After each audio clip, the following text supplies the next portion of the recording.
In a significant shift in the current political climate in South Africa, well-known civil rights group Afriforum has begun a campaign against economic freedom fighters, EFF, leader Julius Malema.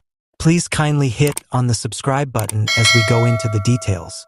The organization, well known for its support of several social causes, has demanded action against Malema, charging him with grave offenses including fraud and corruption. Advocate Gerrie Nel is leading this project, which intends to take these accusations to court and generate a great deal of national controversy and discussion. The campaign of Afriforum is based on allegations that Malema has engaged in serious financial misbehavior. The organization claims that taking legal action against the EFF leader is vital to maintain justice and openness. Thus, it has committed its resources to the cause. They aim to garner broad support for their cause by emphasizing the seriousness of the charges in their call for public support. A social media user's response to Afriforum's campaign has brought an unexpected dimension to the discussion. The user claimed that underlying prejudices more than just legal reasons might have affected the claims against Malema, and that this could be the reason for the attempt to punish him. This viewpoint has spurred a more extensive conversation on the reasons for the legal action, as well as the significance of race in South Africa's political discourse. The debate surrounding this case is a reflection of underlying political tensions in South Africa. As Afriforum and Gerrie Nel persist in their allegations, the public's response keeps changing. Supporters of the allegations say they are an essential step towards accountability, while others claim the accusations may be politically motivated. The case has become a major source of controversy, highlighting the complexity of politics in South Africa as well as the impact of power relations and racial issues. The head of the Economic Freedom Fighters, EFF, Julius Malema, has once again urged President Cyril Ramaphosa to slash the number of cabinet jobs, focusing especially on the deputy minister posts, which Malema believes are superfluous.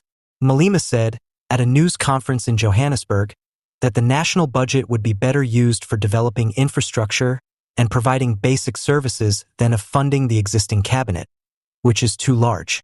Malema's criticism is timed to coincide with the public's rising discontent with how the government is managing economic issues, such as high jobless rates and slow growth.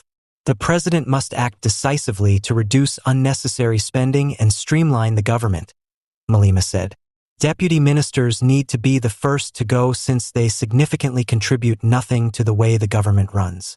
The head of the EFF's comments are consistent with more general appeals for budgetary restraint and efficiency in the public sector. One of the biggest cabinets in the world, that of South Africa, has long been a source of controversy, since some claim it encourages corruption and favoritism. According to Malema, a smaller cabinet will result in cost savings, as well as more responsibility and responsiveness from the government.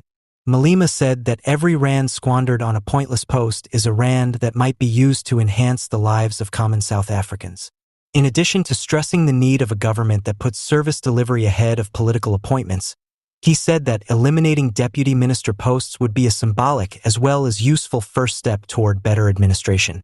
Analysts have responded to Malema's remarks by pointing out that while the proposal may be well-liked by voters, it presents serious political obstacles. Within the governing African National Congress, ANC, where these posts are often utilized to manipulate internal party dynamics, a reduction in the number of deputy ministers may encounter opposition. You and I truly need to plunk down and examine legislative issues, especially about politically endorsed racial isolation period administrative issues, which I think jumbles you, President Ramaphosa stated, keeping a close watch on Malema. I'll take care of things so that when you speak out, it will always be related to anything that points us in the right direction. The president's remarks were prompted by what he saw to be Malema's persistently impolite and direct remarks during parliamentary discussions.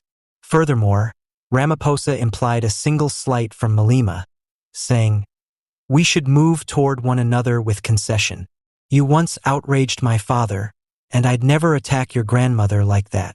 This desire for mutual respect is reflected in the president's demand for more astute and targeted political discourse in the South African parliament. The conversation reveals ongoing hostilities between Malema, who is well known for his fiery demeanor and sometimes offensive statements,